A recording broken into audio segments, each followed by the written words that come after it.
Hi everyone, it's Luke at AHLG here. Today we're going to be running through how to use a Stihl 2-in-1 file to sharpen your chainsaw chain.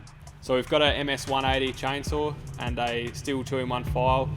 If you're not sure which file to use, because there are different sizes, check with your local Stihl dealer. They'll be able to match up a file to suit your chainsaw. So we've got the chainsaw set up in our vise, nice and tight.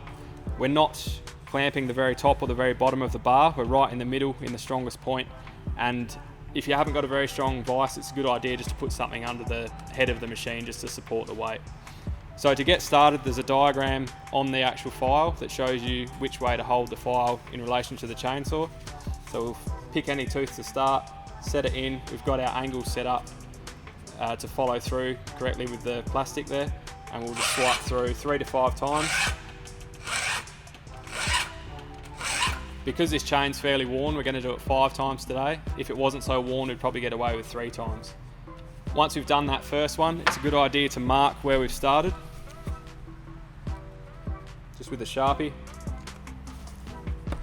From that tooth, we're then going to skip a tooth because it's on the other side and go to the next one.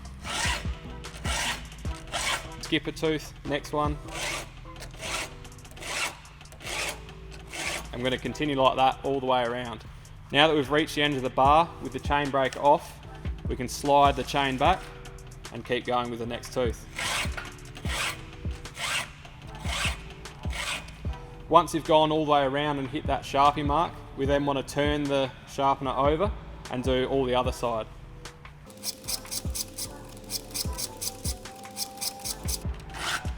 And then once you get all the way back around to your Sharpie mark, it means you would have sharpened every tooth on the chain, and then hopefully you'll get a bit more life out of it. A couple of things about the file. If you're using it for a long period of time, it's a good idea to rotate the files inside the actual tool. You can pop the end open, pull the file out, rotate it slightly and pop it back in. You can also get replacement files for these tools as well if you're using them for a long period. One final thing, when you're out in the paddock cutting some wood, try not to let the chain hit anything that's going to dull it, so rocks, dirt, wire, anything like that. Obviously that's going to dull the blade a lot quicker than just cutting wood. When you're doing any chainsaw work, make sure you're wearing your gloves as well. That's all for now guys, hope you enjoyed that, and hopefully you can sharpen your chain and get back out cutting some more wood. Cheers.